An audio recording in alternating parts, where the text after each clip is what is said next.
너무 슬퍼요. 쭈빼기! 안녕하세요. 하노이 바라기입니다. 제가 거의 한 3개월 만에 다시 영상을 촬영을 하게 되었는데요.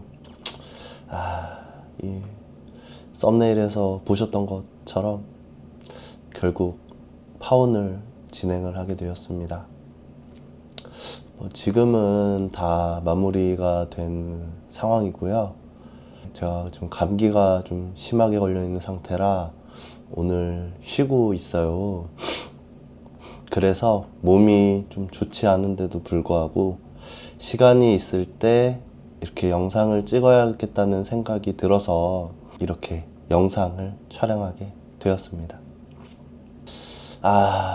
제가 꿈꾸던 그런 그 결혼 생활에 대한 로망 같은 것이 있었는데 역시 현실과는 조금 다른 것 같았어요. 먼저 제가 국제 결혼을 시작하고부터 파혼이 진행되기까지의 그런 간단한 스토리를 먼저 말씀을 드릴게요.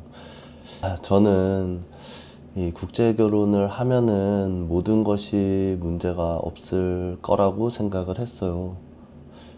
왜냐면 어느 정도 제가 돈도 어느 정도 벌고 있고, 그리고 이 외모도 평균 정도는 되고, 나이가 지금 35살인데 국제 결혼을 하고 계신 분들 중에서는 비교적 어린 편에 속하기 때문에 저는 아무런 문제가 없을 거라고 생각을 했습니다. 국제결혼 업체를 방문을 해서 계약을 하고 맞선까지 정말 그 과정에서는 어떠한 거리낌도 없이 일사천리로 진행이 되었어요. 그리고 그녀를 만났습니다. 그녀에 대한 첫인상은 먼저 때가 묻지 않은 순수한 사람이라는 느낌이 있었고, 그리고 배려심도 있고 나를 세심하게 챙겨줄 수 있을 것 같은 사람이었습니다. 그래서 그녀를 선택을 했고, 그녀도 제가 좋다고 하여 맞선 후 약혼식을 하였고 이제 여행도 같이 다녀오게 되었습니다. 그때 저는 확신을 했어요. 내가 이 사람이라면은 엄청나게 좋고 이런 것은 모르겠지만 최소한 행복한 결혼 생활은 할 수 있겠다, 그렇게 생각을 했었습니다. 제가 한국에 돌아오고 한 일주일 정도는 제가 확신했던 것처럼 행복함을 느꼈습니다. 그런데 행복도 잠시, 제가 한국에 돌아온 후 일주일 정도 지났을 때부터 이상한 기운이 감돌기 시작했습니다. 첫 번째로 그녀는 저에게 작은 부탁이 있다고 했어요. 그 내용은 치아를 교정하고 싶다 라는 내용이었는데, 제가 그래서 한국에 들어오고 나면 내가 치아 교정 해주는 거는 그렇게 어렵지 않다 라고 답을 했는데, 이 사람의 답변은 베트남이 교정 비용이 훨씬 저렴하다 라고 얘기를 했습니다. 저는 그 순간 처음으로 제가 이 국제 결혼을 진행을 한 것에 대해 작은 후회를 하기 시작했어요. 그래도 그때는 그냥 이 뭔가 작은 싸한 느낌만 가지고 그렇게 그냥 갔었는데, 그 후로 한 일주일 정도 후에 저에게 했던 얘기는 가족이 아프다, 그리고 핸드폰 액정이 깨졌다, 이런 얘기를 했어요. 제가 그것들을 바로 도와줄 생각이 있었던 건 아니었기 때문에 그냥 다 잘 될 거다, 그렇게 그냥 얘기를 하고 지나갔었는데, 그때 과연 이 사람은 돈 때문에 나랑 결혼을 하려고 하는 건가? 이 베트남 국제결혼 유튜브에서 보던 그런 흔한 레파토리들이 저에게 일어나고 있는 것에 정말 절망감도 느끼고 그랬었는데, 이때까지만 해도 저한테 직접적으로 돈을 달라고 얘기한 거는 아니었기 때문에 그냥 그래 괜찮아지겠지 라는 그런 안일한 생각을 가지고 있었습니다. 그러고 이제 지금 한번 생각을 해보면 만난 지 한 달도 안 된 사람인데 자꾸 그런 돈과 관련된 이야기를 한다는 게 그게 정상적인 일일까? 아니면 베트남 문화일까? 그거에 대해서는 아직도 잘 모르겠습니다. 어쨌든 그때부터 저는 천천히 이 마음이 떠나가기 시작을 했습니다. 그리고 그런 얘기들을 하는 것도 있었지만 시간이 지날수록 서로가 성향이 아주 많이 차이가 난다라는 것을 점점 더 느끼게 되었고, 그 과정에서 점점 작은 오해들도 커져가기 시작했습니다.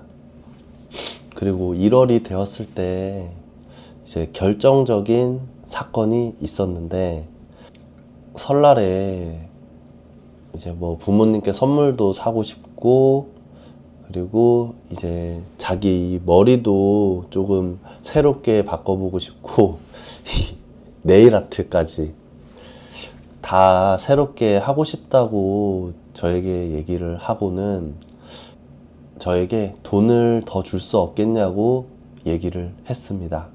그것도 회사 몰래 말이죠. 이 국제결혼 업체에서 기본적으로 한 달에 주는 용돈을 정해 놓았는데 한 달에 $300입니다. 근데 제 생각에는 저도 한 50만 원 정도면은 한 달 충분히 그렇게 살고 있고, 그리고 지금까지 만나왔던 사람들도 50만 원 이하로 사용을 하고 살고 있는데, 이 돈이 베트남에서 아마 100만 원 정도의 가치이지 않을까 싶어요. 그런데 돈이 모자라다.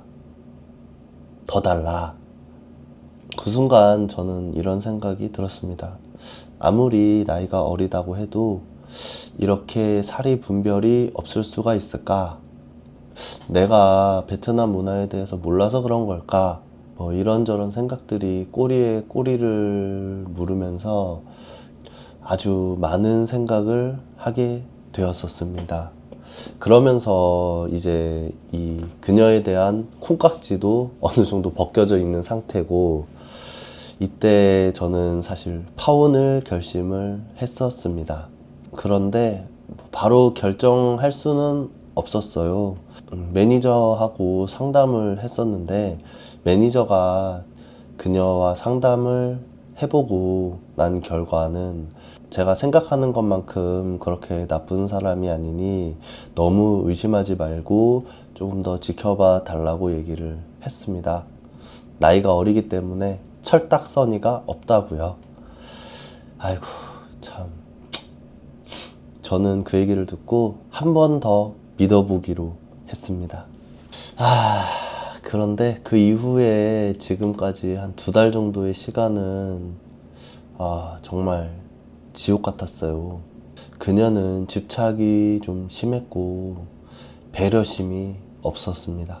일단 큰 부분이 한국하고 베트남은 시차가 한 2시간 정도 차이가 나는데, 베트남에서 그녀가 보통 취침에 드는 시간이 대략 한 11시에서 12시 정도 사이인데, 저는 한국에 있기 때문에 보통 그 시간대가 새벽 1시 또는 새벽 2시였어요.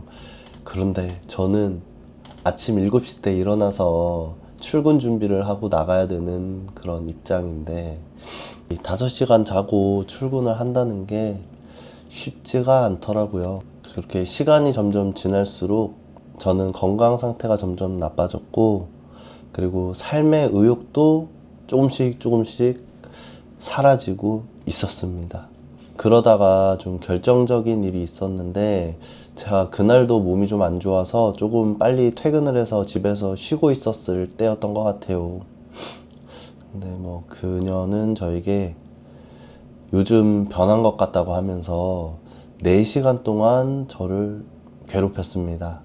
제가 그날에 결국 폭발을 했어요. 그래서 엄청나게 화를 냈고 저를 감정 쓰레기통으로 쓰지 말라고 하면서 처음으로 엄청나게 크게 화를 냈습니다.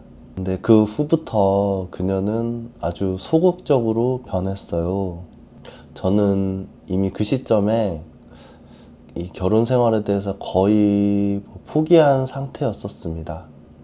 그러고 이제 며칠이 더 지난 후에 더 이상 이 결혼을 진행하거나 하는 게 의미도 없다고 생각을 했고, 그녀에게 이제 그만하자, 끝내자 라고 통보를 했습니다. 그러자 그녀는 눈물을 흘리면서 자기가 다 잘못했다고, 변화되는 모습을 보여주겠다고, 기회를 한번 달라고 그렇게 얘기를 하였습니다. 그때 끝냈어야 됐는데 저는 기회를 한 번 더 주기로 했고, 실제로 그녀는 어느 정도 변화가 있었어요. 그런데 작심삼일이라고 했던가요? 고작 3일간 그런 변화된 모습을 보여주고, 그때부터 다시 차츰 원래 자기의 모습으로 돌아갔습니다. 그렇게 저는 3월이 되었고, 최종적으로 파혼을 결심을 하고 파혼 과정을 진행을 했습니다. 그래서 어저께 $1,000의 위약금까지 지불을 했고, 그렇게 이 모든 저의 국제결혼 스토리는 막을 내리게 됐네요.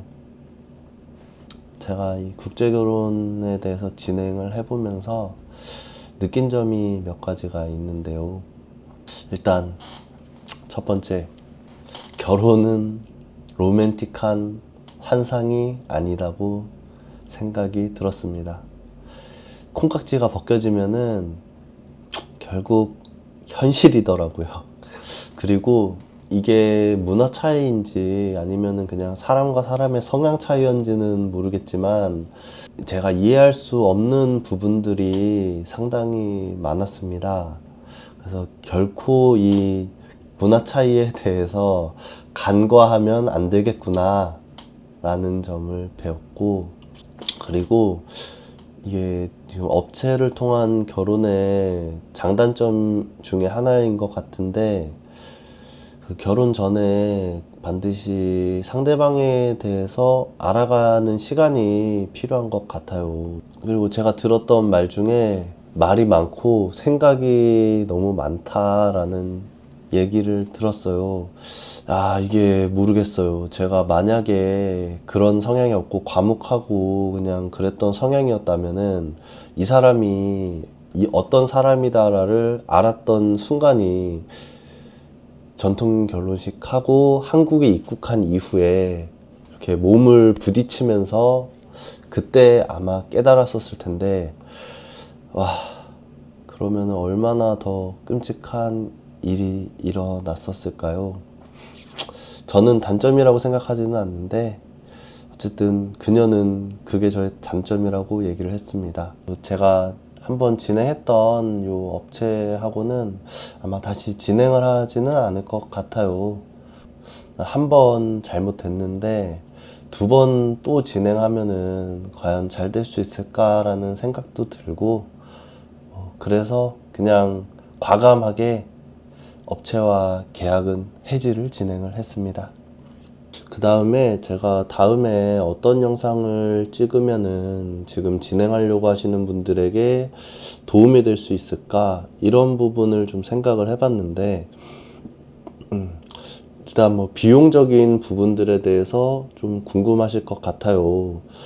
저도 간과했던 부분들이 있는데 뭐 업체에서 얘기를 해주지도 않았었어요.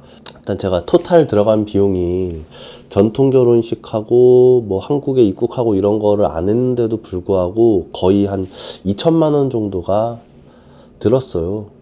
그리고 뭐 해지 시에 계약서 상에는 10%의 비용을 돌려받을 수 있다라고 하는데, 근데 뭐 업체 쪽에서는 얘기하는 게 우리는 돌려줄 돈이 없다, 그렇게 얘기를 했어가지고 제가 정산을 해보니까 지금 현재까지 날린 돈은 거의 한 2천만 원 정도 되는 것 같고, 뭐 가기 전에 양복도 사고 이런저런 부대 비용까지 하면은 거의 한 2,200만 원 정도 날린 것 같습니다.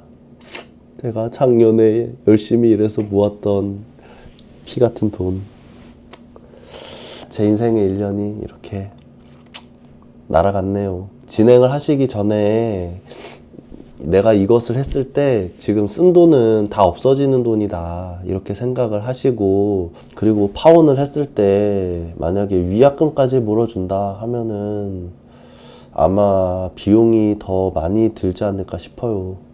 제가 한 $1,000 정도 뭐 위약금으로 직접 그녀한테 송금을 해주었는데, 이게 만약에 합의가 잘 안 됐으면은 뭐 $2,000, $3,000도 얘기를 했다라고는 하는데, 뭐 조금은 뭐 억울한 부분도 있지만 이 사람하고 그동안 뭐 미운 정도 조금 있었나 봐요.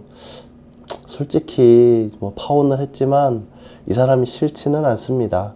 그래도 좋은 마음은 가지고 있고, 이 사람도 이제 앞으로 살아가려면은 어느 정도 뭐 용돈도 필요하고 생계나 이런 부분도 조금 힘든 부분이 있을 수 있기 때문에 그냥 그거 감안해서 지급을 해줬습니다. 이렇게 맞선 보고 돌아온 이후에 파혼을 하게 되면은 그동안 들어갔던 돈 다 없어졌다 라고 보시면 되시고요. 한 2천만 원 조금 넘는 것 같습니다. 누군가에게는 작은 돈일 수도 있지만 제가 작년부터 이제 돈을 어느 정도 모을 수 있게 되었었거든요. 그래서 작년 1년 벌었던 돈 다 날려버렸어요. 으아. 제가 국제결혼 시작부터 파혼까지 이 스토리를 저의 입장에서 이렇게 풀어보았는데요. 파혼을 진행하게 되면은 금전적인 부분, 시간적인 부분, 그리고 이런 멘탈적인 부분, 상처, 이런 부분들이 아주 크기 때문에 그것에 대해서 어느 정도 마음의 준비를 하셔서 단단한 마음가짐으로 진행을 하셨으면 좋겠습니다. 제가 이렇게 되었다고 국제결혼을 반대하거나 그렇게 되지는 않았어요.